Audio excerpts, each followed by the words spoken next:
join me in a pledge of allegiance. I pledge allegiance to the flag of the United States of America and to the republic for which it stands, one nation, under God, indivisible, with liberty and justice for all. I guess I kind of went out of turn there a little bit. Welcome everybody to the Legal Affairs meeting of Tuesday, April 2nd. It's 1 p.m. Do we really need to do roll call? I'm here. Okay, Jeff's here, I'm here. Public comment. At this time, members of the public may address the committee on any non-agendized item. The public is encouraged to work through staff to place items on the agenda for consideration. No action can be taken on matters not listed on the agenda. Comments are limited to 3 minutes per person. Do we have any public comment? Anybody on? Dane and Mia?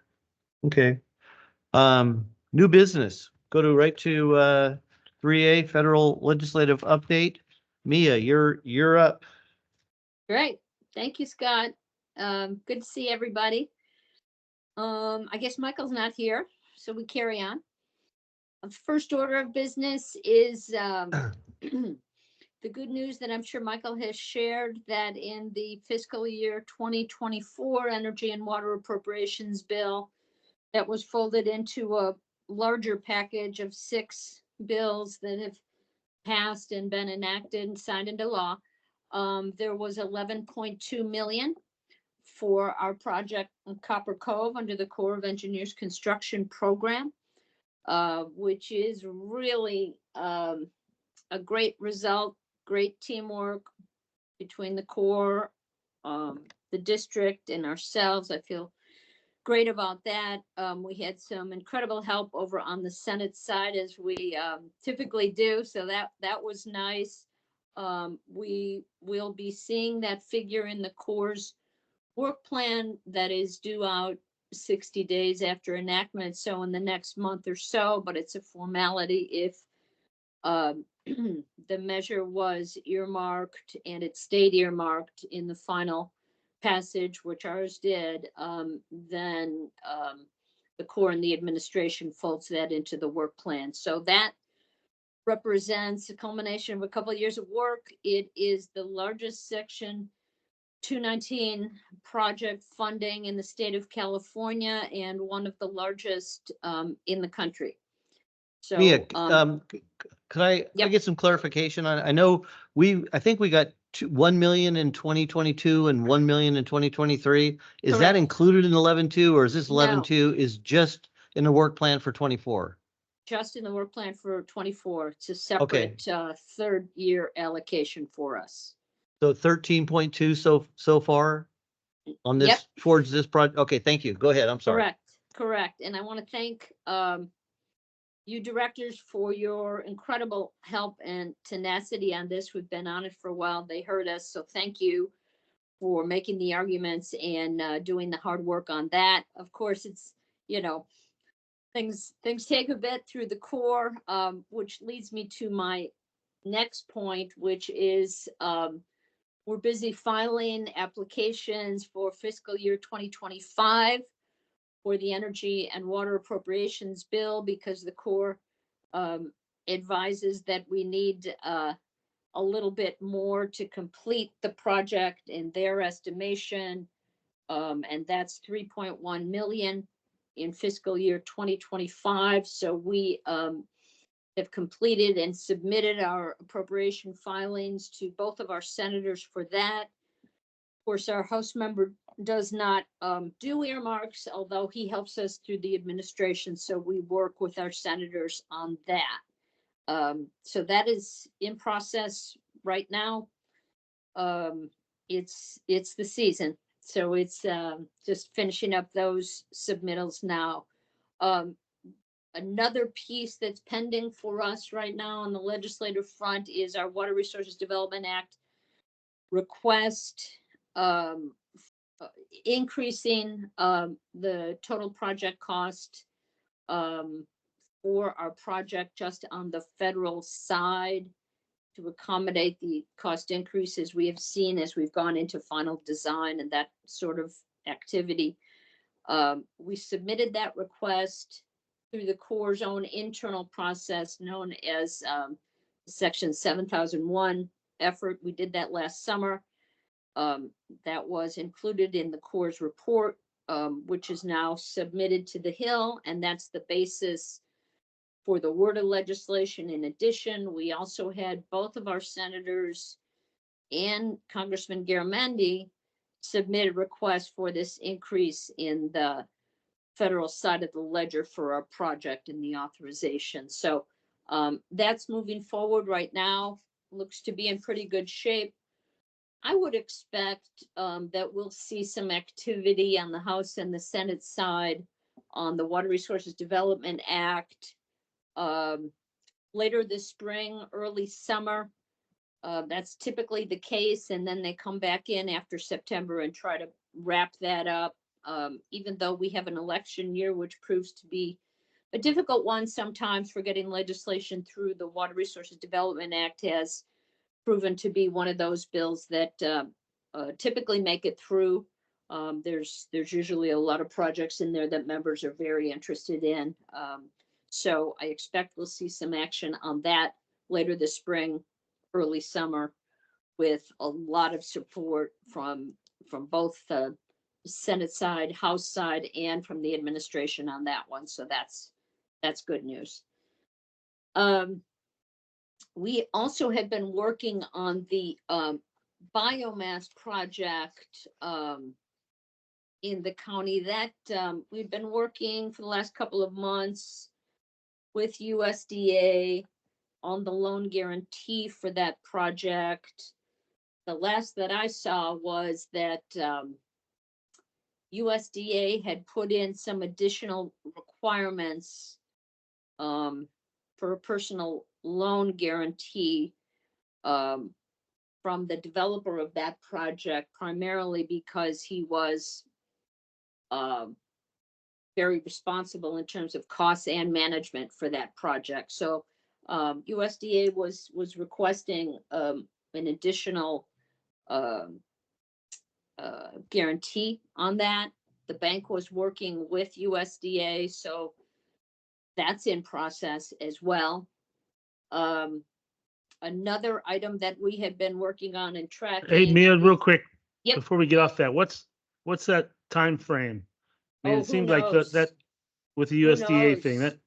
that It should have, we worked really hard in trying to get that thing approved at the end of the year, Jeff. I mean, working up until Christmas on that one. And of course, as fate would have it, the head of the department who was kind of managing that for us retired right around Christmas time. And so we were dealt a hand in dealing with some new people. I don't know with this latest development how long that's going to take. I need to check with Michael. He, I know, was dealing a little bit more closely. I had been pulled in to try to deal with USDA, but I don't know how long that takes. Those I think- requests that I was on that call with Yes, you. that's right.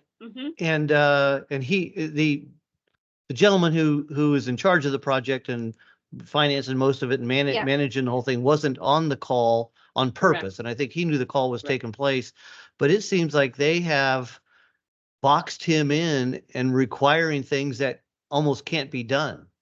I mean, Well, it was a very unusual, I thought about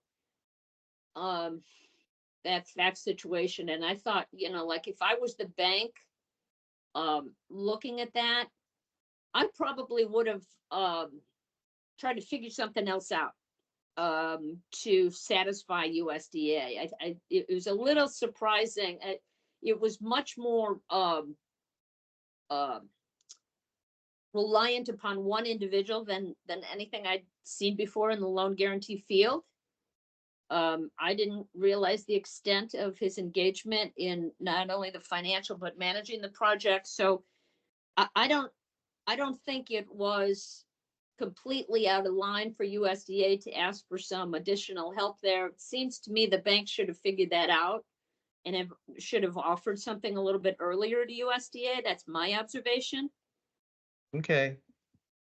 Yeah, no, not at, I'm just wondering what he's done after I don't he know. gained, after he learned of that phone call and where, and the pinch points, if he was Right. able to find other, I think he's looking, asked to look for other investors and to get rid of part of his, Reduce his um, portfolio or his engagement in that and yeah, bring some others in. Yep. So, okay, it sounded to me like the bank was thinking through best options on that. So I haven't heard since that call either, okay. Scott. So I guess we can check in with Michael and see where that stands. Right, and I haven't heard from him either. We did talk after that call and got a little better understanding of what was going on there, but, and I don't think that there anything has happened since then either. But go Okay. ahead. Thank you. Okay, sure.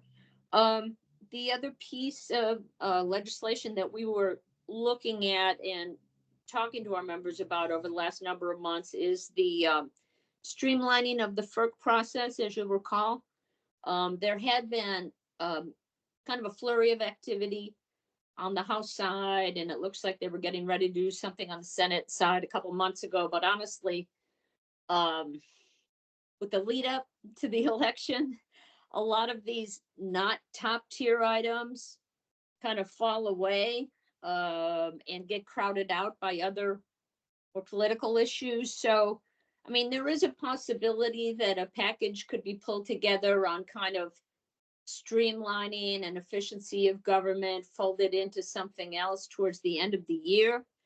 But where we stand right now, I don't see that as moving forward unless there's a last minute push. Right now, I don't see anything for this year on the horizon.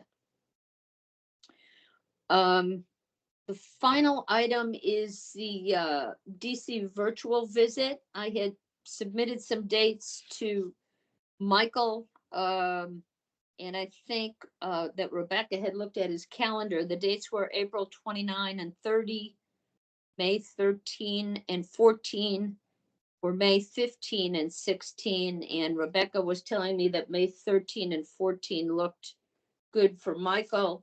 I don't know if those dates were shared with you. No, what are they again? Okay, April 29 and 30, or May 13 and 14, or May 15 and 16. Was for virtual meeting. Yeah. These are for virtual. I want to kind of get this done before the appropriations process really, gets rolling and we have a chance to highlight this to our We're gonna members' be saying, offices. and we're gonna be using this time to say thank you and start on our 25 request. More than start on, they're submitted. We're gonna be, Okay. asking to prioritize them. We also have our word of request. So there's a couple of things we'll be talking to them about, both on the authorization and appropriation side. So it'll be Okay. meeting with the Hill, the Corps, probably ASA's office, maybe OMB. So a mix of agency and Hill over those 2 Same. days. Sounds like the usual characters though. Yes, yes. Okay, awesome.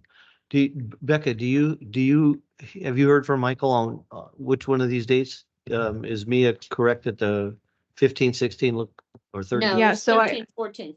13, 14? Yeah, so the 13, 14, or the 15 and 16 works for him as well, but just a little bit less than the Okay, so 13 and 14. So Number 1 and number 2. I should have Yeah. brought my calendar. Okay. All right, thank you. What else you got? That's about the size of it for now. Okay. You have any questions, comments? Nope. All right, awesome. Great.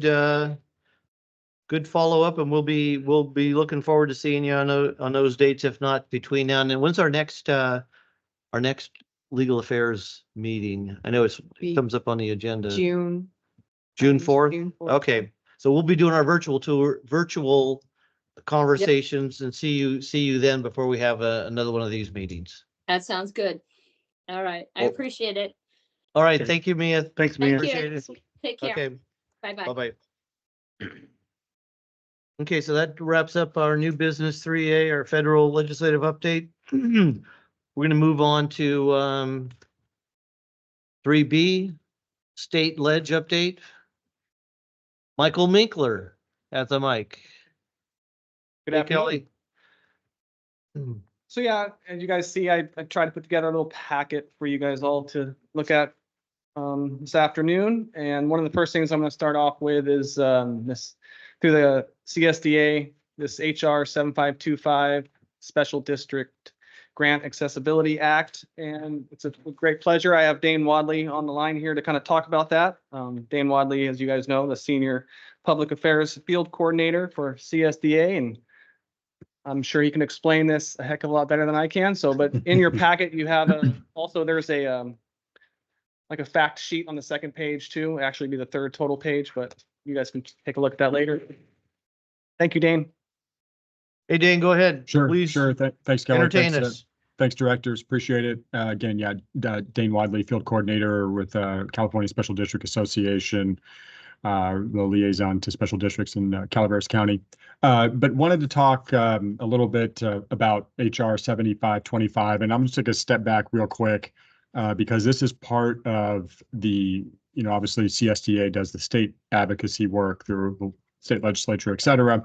But we are a leader in the National Special District Coalition, NSDC, which is essentially a coalition of CSDA equivalents throughout the country, Texas, Oregon, Florida, just to name a few, who are partnered together to basically create this coalition and advocate for special districts as an entity federally. And so that was started about 5 or 6 years ago now. And pleased to have kind of our sponsored bill here this year we've been working on again for basically that 5 or 6 years in the form of HR 7525, which is relatively straightforward, as you can see by the information I'm sure Kelly shared with you in terms of the definition of it. It's basically establishing a federal definition of special districts into federal law, which again does not currently exist, believe it or not. And there's, by there not being, maybe the better way to look at this is by there not being a definition of special districts in federal law, it makes it a little bit more of a challenge for districts to access some funding opportunities. I mean, obviously, as Mia just presented, you guys are doing lots of good work on, getting federal assistance and et cetera. And that's great. But we feel that this is a way also to raise kind of the profile of special districts as a whole, make it easier to gain some funding. We're often common by not having a definition. We are often left out of the proposed legislation and laws intended to assist local governments at the federal level. As I'm sure you probably know too, special districts are often mistaken for small businesses or nonprofit corporations or private mutual water companies. And of course, we want to, eliminate any confusion by highlighting the fact that we are a special district, we are a form of local government, et cetera. And then also too, by not having a definition, we're not recognized as a geographic unit of government. And so therefore it's hard to get official population figures for special districts. And, I know obviously you guys are a countywide district, so, that may not be as big of an issue, but certainly for some of our other districts who are not, for the by the whole county or their multi-county for that matter, getting population figures out of the federal government for their specific district is very challenging. So these are just some of the reasons, and one of the impetus for the bill too, kind of going back to COVID. Unfortunately, we all have to go back to COVID a little bit, right? But you may recall that there was funding that came out of the federal government through the CARES Act and for ARPA for all sorts of different entities, and including that was local governments. Calaveras County, right? For example, the county received funds, cities received funds as well, direct allocations from the federal government. But special districts, by the fact of us not having a definition of special districts in federal law at that time, were not eligible for direct allocations through ARPA or CARES Act. And so we essentially had to go, to the county and ask them to transfer some of their funds to us for the COVID impacts, or cities as the case may be, which, occurred to varying degrees of success throughout the state. So again, all that is just to, leading up to the importance of HR 7525 and why we're pursuing it. And essentially what we're doing now is we're asking districts just to join the coalition in support of this, which I know the district is going to do. We're also then reaching out to your, the timing is perfect on this for my discussion today, because actually tomorrow morning, we're having a virtual meeting with Congressman McClintock's office to basically, we're trying to get co-sponsors essentially for this legislation back in DC, right? So, it's introduced, it has bipartisan support right now, but we're trying to get additional co-sponsors from across the nation to help, move this thing forward. So we have a couple of local districts who are going to join on to, highlight the importance of HR 7525 and speak with the congressman, some of his district staff and his policy staff back in Washington, DC. And so I know it's last minute, but if Kelly or Michael or would like to participate in that meeting, I can certainly send you the information and participate in that. So that's what the bill does. Happy to answer any questions if you have any. Thanks for the opportunity. I have a quick one, Dane. Is Congressman McClintock in favor of this right now? Is he indicating that he may like to co-sponsor it? Or is he putting anything out there, or where are you in that Yeah, I mean, conversation? in previous conversations, it was, the previous conversations we had basically was, hey, we like the idea, but kind of come back when we have, when you have a bill number and you have language. So obviously now we have that. And that's kind of one of the meetings of the follow-up to the conversation we had with his office last July or August. And so we'll kind of see tomorrow. But I know there was definitely, receptiveness at the staff level when we spoke with them last year. And of course, the congressman has a ton of special districts in his congressional district. So And when will you be meeting with him? that's tomorrow. It's Okay. 8:45 a.m. our time, because again, we're roping in some of the, not roping in, but bringing in some of they're bringing in some of their Washington DC staff as well. Okay, awesome. Thank you. Thank you.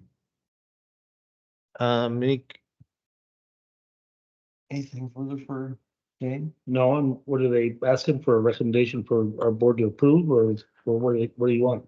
I mean, Michael and I talked about this, we did sign on to, their support for this. We think it's a good thing, so I just wanted to present it to you guys and show what we're working on. Well, I think, I certainly recognize the importance of this. And I think our state senator, I think she told us at one of the meetings, she has 1,800 special districts.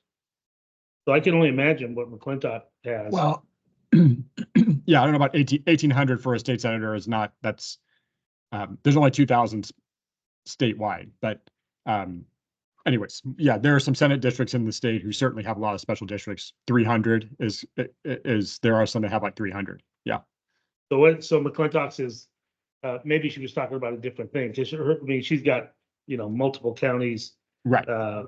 And, but regardless, but certainly, in conversations with a congressman, mentioned that we supported it. We've already sent a letter of support, the board has. Or have the we? manager has, or. Yeah, no, we signed on to it actually this morning. We signed it off, so we Okay. are supporting this. Okay, well, certainly, I'm sure we could get a consent agenda item to, offer that support if that's what we need to do. But I would like to relay that we are, because he has worked very closely with us, even though he has to do it in his own certain way. He has been very helpful. So definitely let him know that we're on board with this. Okay. And that we're Will do. expecting their support. I just pulled up as we were chatting here too. So the congressman has 161 special districts in his district. Yeah, no, it's So. definitely in his interest. Yes, absolutely. Great, thank you. Thank you. Thank you very much, Dane. Appreciate it. Thank you, Dane. Appreciate it. Let's take care. So next up in the packet, the second round of the proposed regulation for the Make Conservation a California Way of Life has gone through. We also partnered with Aqua and signed a comment letter just last week. And I thought it would be great to bring on Chelsea Haynes from Aqua. She's the regulatory relations manager. And I can't think of anybody better to explain this constantly changing regulations. So Is there a letter of support in here? it's not a letter of support, but we signed on to the most recent comment letter, which she'll be able to talk about more. So again, this is, they made some substantial changes to it. And again, I think she's going to do a fantastic job of giving us a briefing on this. So, thank you, Chelsea. Here she is. Hello, Chelsea. How are you? Hello, good afternoon. Happy Tuesday. Thanks for the invitation to come back here and provide an update of the State Water Board's regulation. We've been really engaged and appreciate Calaveras' partnership on this. And so I think through really a strong coalition of all of the members, public water agency members that are impacted by this regulation, we've had some really substantive impact on the draft. And we're hoping we can see those changes to the final line, although I think there's still a lot of work ahead of us. So August of last year, the State Water Board released the draft regulation. And in order to get to that point, we had been engaged with Department of Water Resources for 3 years. They were conducting a lot of different studies, GIS mapping, aerial imagery, looking at the science and data around irrigation, and they developed recommendations to the State Water Board. And State Water Board took those regulations and in August of last year released the first draft. And that starts under the Procedures Act that governs California, a 1-year clock. So from August of last year till August of this year, the State Water Board needs to adopt the regulation. And that regulation would then go into the effect the end of this year, compliance starting January 1st, 2025. So a really short compliance timeline for public water systems to start implementing the regulation. And that's been one of the largest concerns that we've had, is this is going to be growing a really massive regulatory program, and water suppliers need time to budget and staff and hire up and develop these programs, educate customers on the why, because this is going to really hinge on customers, residential customers particularly, making really substantive changes to the way that they use water indoor and outdoor.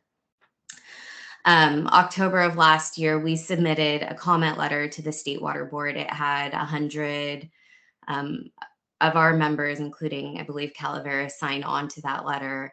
And it provided fairly comprehensive policy and technical recommendations. The policy recommendations focused around concerns with timeline, just the data limitations and data errors, that there was no alternative compliance pathway for systems with a really large reduction.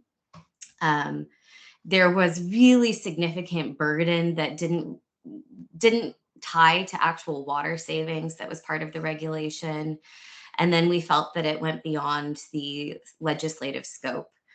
So we submitted red lines to the State Water Board on those concerns, as well as a lot of different technical issues. And then you may have heard that on October 17th, there was a State Water Board hearing.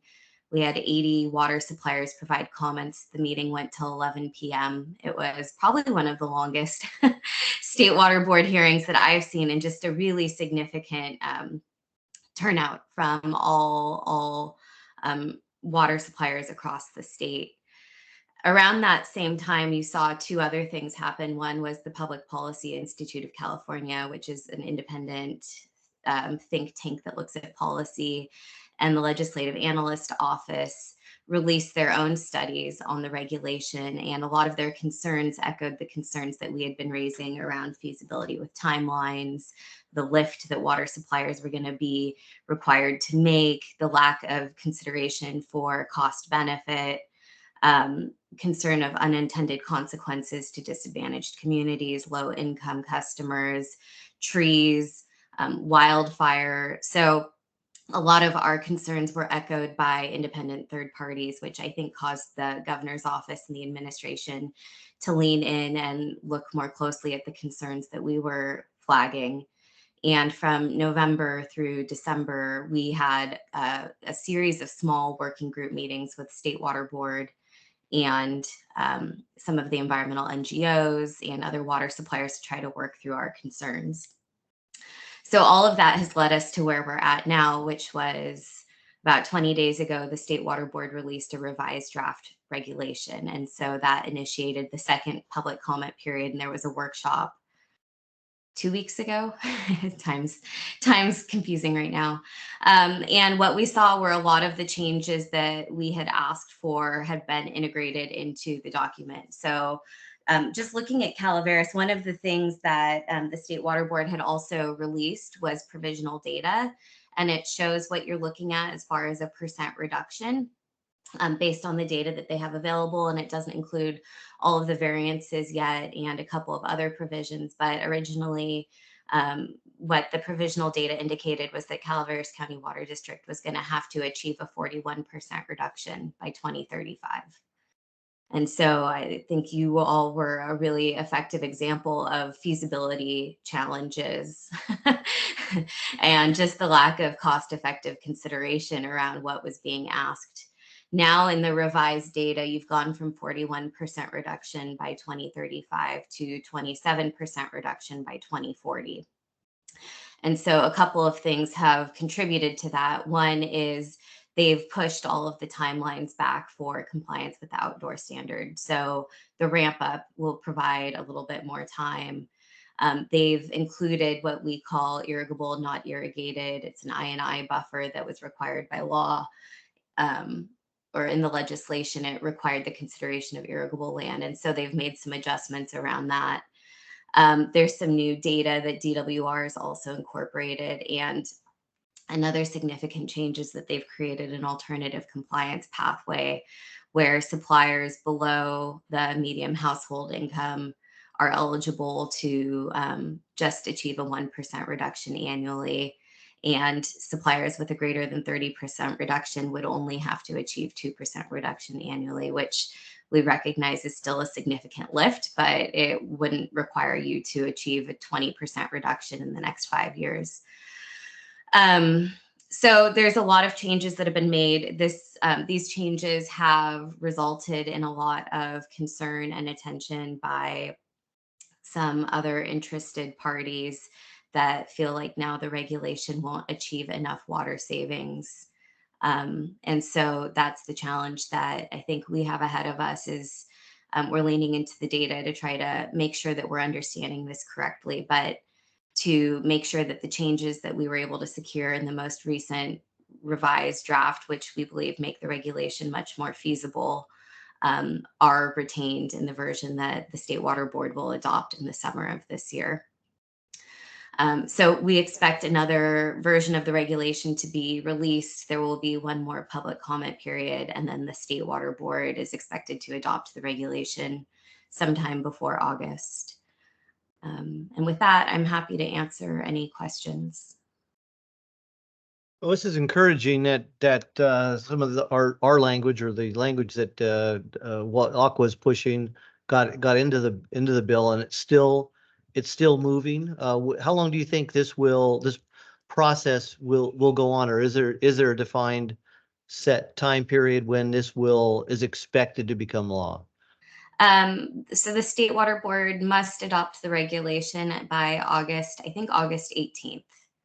So, or mid-August, I forget the exact date. So they need to adopt the regulation by then under the Administrative Procedures Act.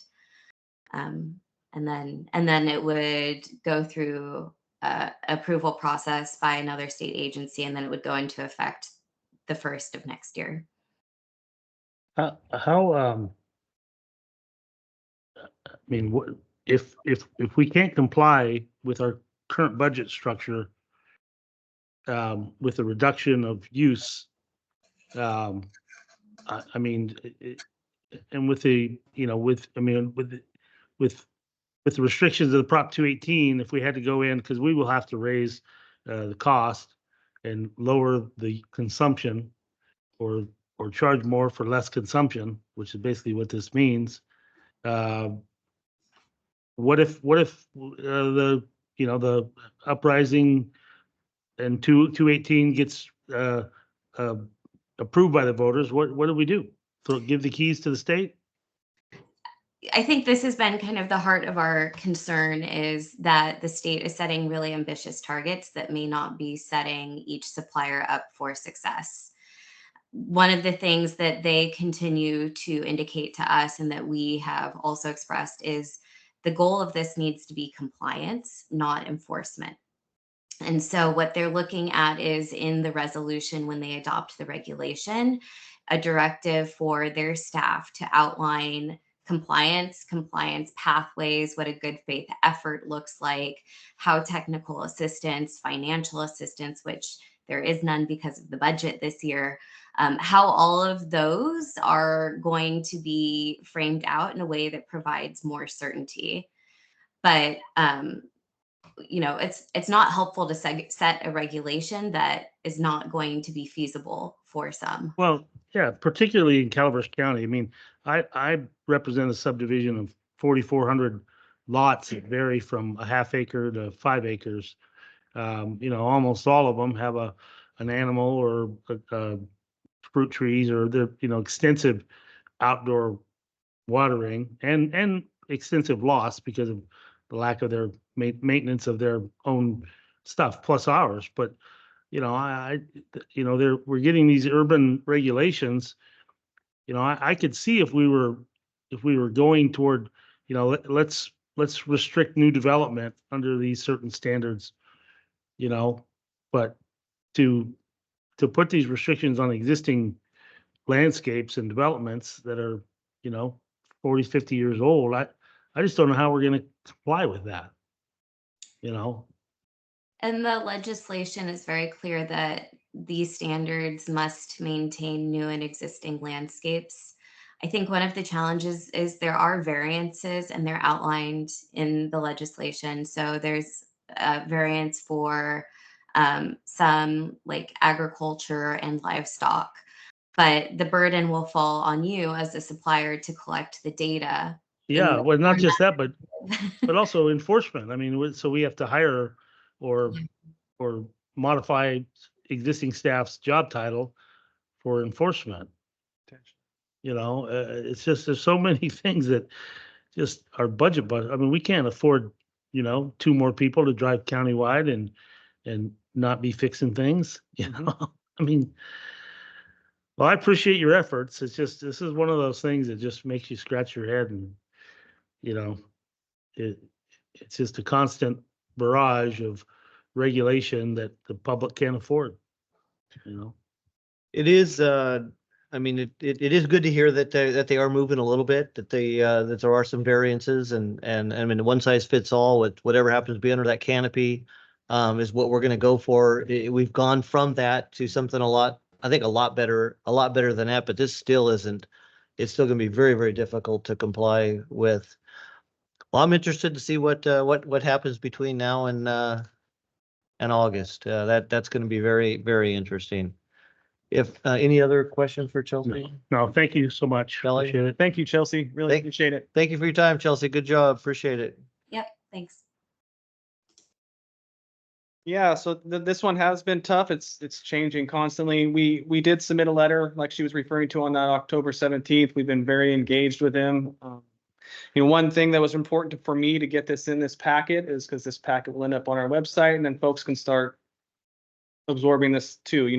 One of the things I met with her at the last Aqua and she said one of the best things we can do is just get out in front of this with outreach, and because this is going to be a whole shift of water use. I mean, we're changing quite a bit here. So that's why on the next page too, I've got links to all the information about, for the draft letter, our comment letter. I printed you guys out too in the back, the comment letter, just if you guys want to take some time to digest it. It's a lot, but again, it's changing. And I think one of the greatest things, if we can find a silver lining, is that timeline. I mean, the original timeline was almost going to be impossible. So is that, I mean, at 35 and now it's at 2040? Is that what you're talking about? Yeah, and just, a lot of this was going to start, there's a whole list in there. So, I don't want to recite everything, but potentially not going into effect on 2025. I mean, we were. Okay. This is looking, yeah, so more to come. This only went out last week on the 27th, this new comment letter. So, and it is positive that at least they're making some changes. So I think that's some, silver lining as well. And as you can see on the comment letter, several, we're one of many agencies that are feel strongly about this subject. So that's why I wanted to bring it to you folks here. And again, I think this document now, hopefully our customers and community can start also reading this to know what we're up against. I don't think this information and material is readily available. And sometimes I wonder if they know what we're talking about when we're talking about big topic thing, big items like this. And then I also went, there's 3 pages on there, the fact sheets, straight from the water boards, again, with some other links and some information. So if anybody cares to do a deep dive, I'm trying to provide that material there. Is, I know both of you guys attended Mountain County's, meeting the other day. We're probably paying better attention than I was, to the ledge committee meeting. Was this discussed or is this on their radar as far as you know? I don't recall this specifically being discussed. I remember them going through all the bills, but I don't remember them really touching on it. I don't think so. Yeah, I think they were more touching on some of the other bills. I don't think they really highlighted this one. This one, it's, and I don't want to say it goes dormant, but I think nobody knows how to really deal with it yet. Right. So I think we're all still grappling what we're going to do. I mean, you brought up great points of how is this going to look? Well, no, you said, yeah, how does the budget, if, is there a model? They're gonna help us develop a financial model to comply with this? Right. And that again, Yes and no. I guess the Yeah. answer is no. yeah. And that again, I'll say it again, that was my secret hope with getting this material out there so folks can start seeing what we're dealing with here, because this is real. I really think it's important to do that. I mean, because it's really frustrating.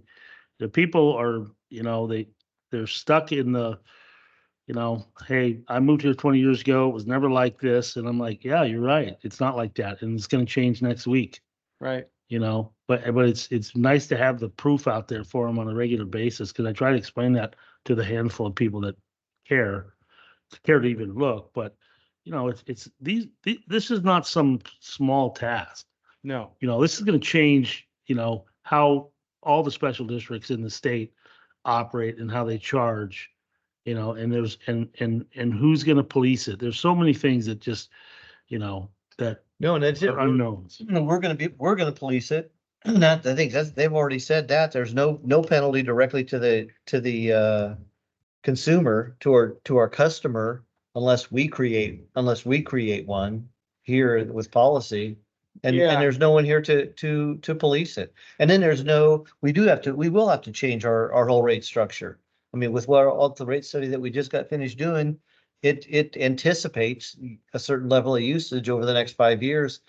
And if that goes down, and then she did say there is no funding in the budget for the state to make up that difference or to help with that difference. Well, here's something I'm curious about as well, is like some of the work we're doing, like the AB transmission line, currently, I mean, that we're hoping that that's going to solve a lot of our water loss. I mean, when does the percentage kick in, from what date? Because, it's great, but if you keep pushing it out and we're making all these improvements to our system, which we have been over the last 10 years, when is the water efficiency? When is the reduction start? Where's the benchmark? Is it going to be a historic average of the last 10 years, or is it going to be this date stop? Yeah, well, and I think the biggest push is going to be for irrigation. That's where they're going to go after first. I mean, there's been a lot of talk about not allowing, grass anymore, you're going with artificial turf. So I think that's going to be their first push rather than just typical loss. So again, there's a lot more to come.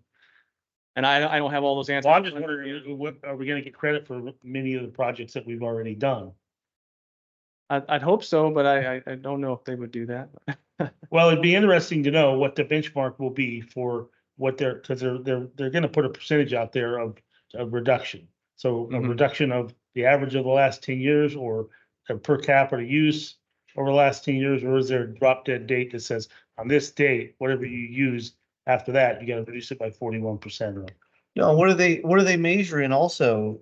That's another big deal. If they're measuring water used by consumers, or water delivered to our water treatment plant, or water that leaves our treatment plant, then somehow doesn't get to the consumers. I mean, those are, and I know that at one point we were talking about using exactly what Jeff's talking about, using our infrastructure before it gets to the consumer, and not if you add up the water used for every one of our customers, That's one way of measuring it. Is that less than it was 10 years ago?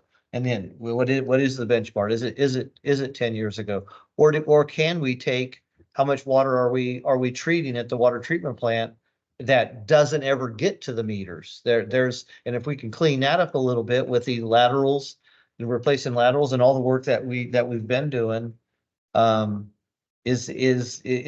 that be enough? Will that be enough to satisfy these requirements? Well, absolutely. No, the answer is no to that.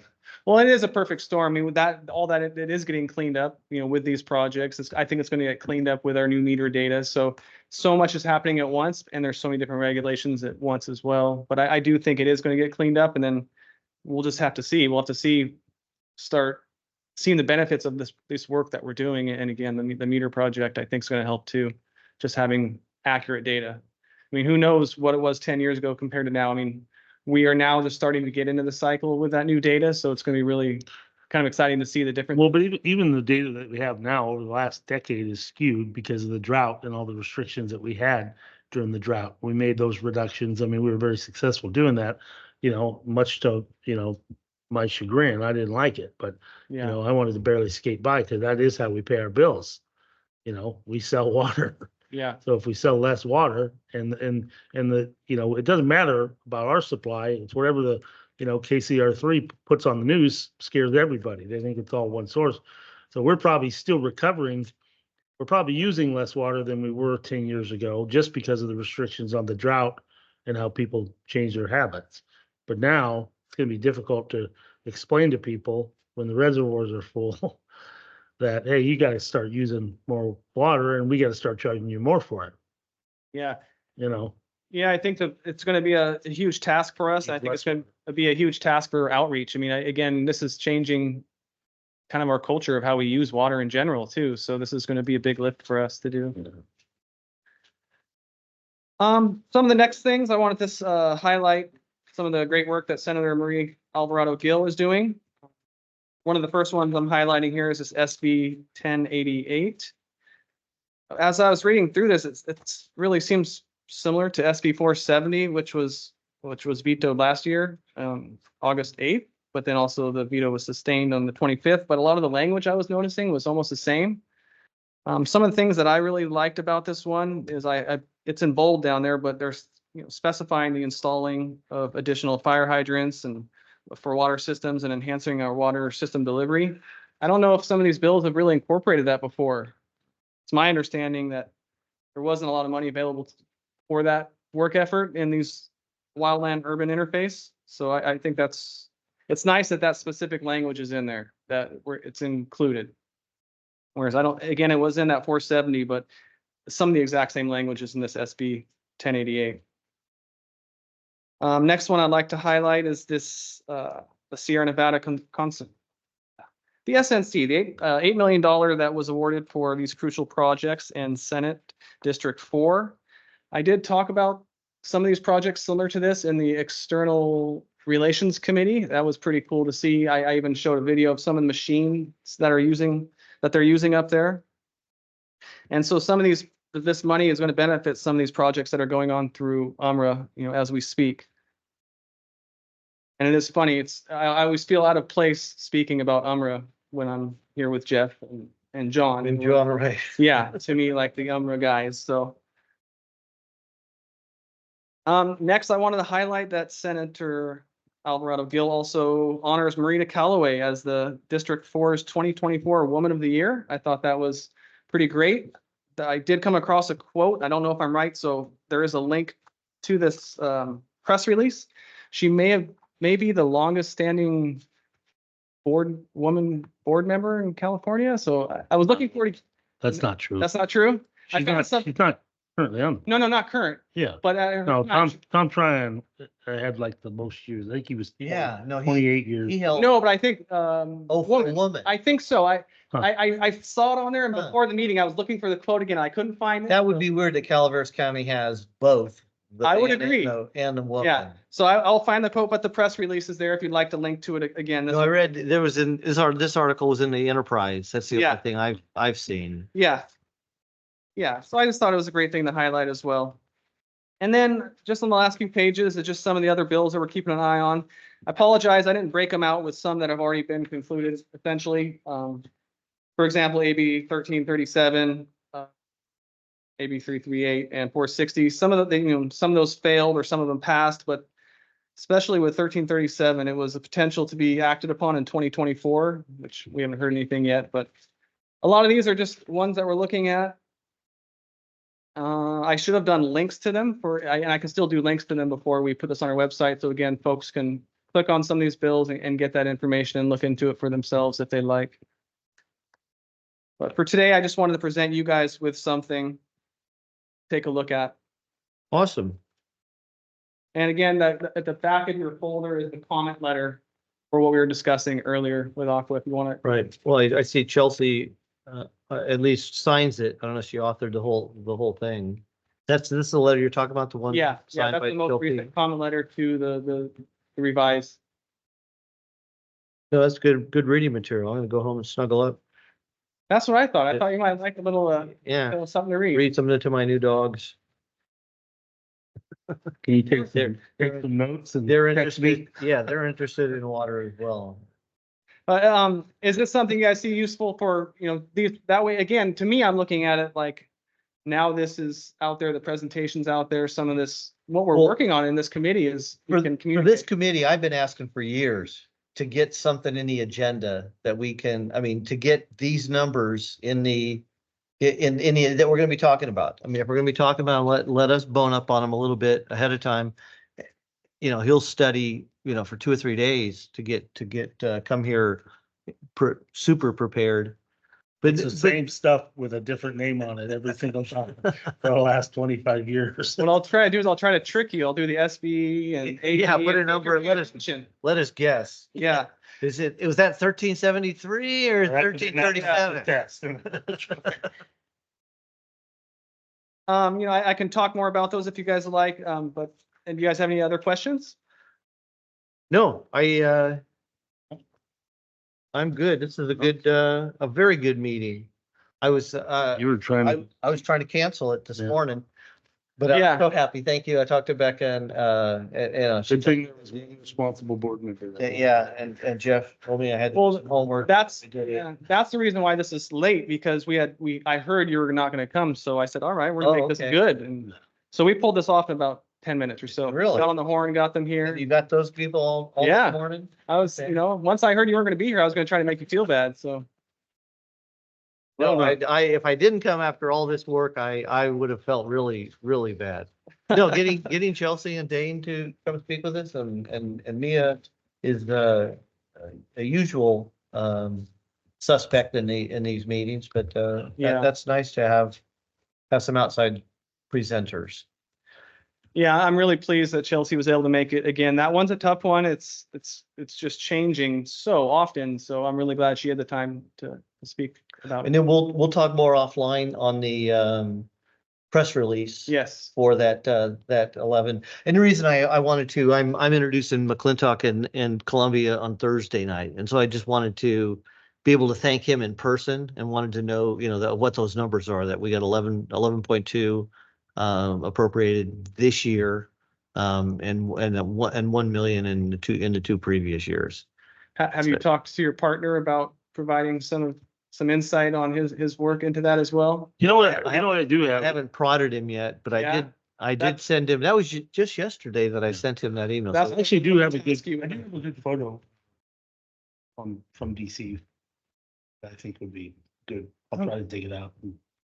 Something we took, it's got, you, me, Michael and Mia in it. Yeah, So I'll try to dig that out.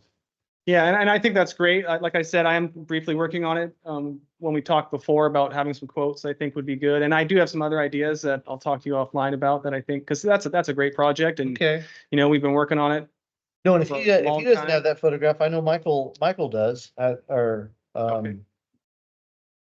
and even at the Pentagon, I think there's one with, I have those because we did it. those are all individual ones. There's That a was- better group. I have some group ones as well because we Okay.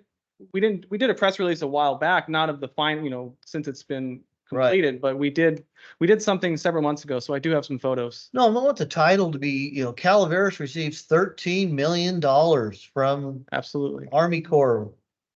Just, that's unheard of. That's a lot of money. I don't know how many years, and I mean, I don't hear it every single year. I don't hear much of it anymore. Just Well, the, people complaining about spending money going to DC. You're wasting your time. You're spinning your wheels. well, I mean, if you look back at the different times that we were told, hey, you're not going to get that, I mean, that was money that was earmarked years ago at $150,000 in a little obscure thing. And, we somehow resurrected it, but then the new administration came in and said they're not going to have any new starts. That's the new policy. So we had that obstacle that we had to, continue to go from. So then we got that language or that mentality, Well, that's what my quote is abolished. about. They were too many other projects in the system that were still already being worked on that the Army Corps needed to finish and resolve before they, allow someone else to get your foot in the door. Well, now our foot's in the door, we're gonna keep getting, 1 million, 11 million. Well, the key is to keep it, I mean, Congress wants projects to get completed. They don't want projects that are just sitting there funded. They want them to be completed. But now it's So we the have to Army. show them that. But now it's the Army Corps asking for the $3 million for the 2025 appropriation for that reason. Well, That they want to get it, I want to get that thing signed up now. I think there's some stumbling block I heard. Not quite sure what it is, talking to Michael. All right, any other questions? No, I'm good. All right, We're- thank you very much. Okay, manager's comments, he's not gonna be here today. Director comments, Director Davidson. Okay, I have no comments. Future agenda items. Yeah, so the only thing that I wanted to take away is if we could get this kind of stuff in our packet ahead of time, just to be able to look at. And then instead of just saying federal and state, if we knew, and we know the things Mia is going to talk about, they're in her newsletter. They've been in her newsletter for the past probably 4 quarters, maybe longer than that. If we could list those on here, just give this thing a little more meat. And then the same thing with the state. If we know what and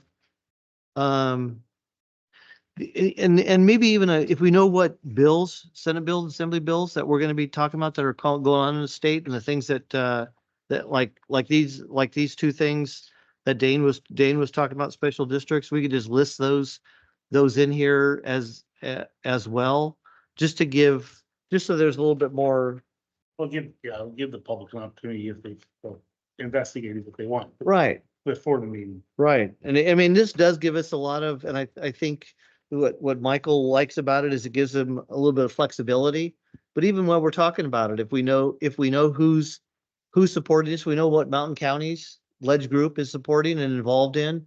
And I know that he certainly knows, Michael certainly knows what Aqua State Ledge is involved in and commenting on. But even just the little bit of a transition, which group is paying attention to what? And CSDA also has a legislative body and legislative days. What are they paying attention to? And are we following and supporting that stuff? That's my future agenda item request.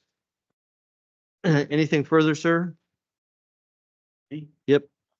Okay, next committee meeting Tuesday, June 4th, and we're adjourned. Thank you.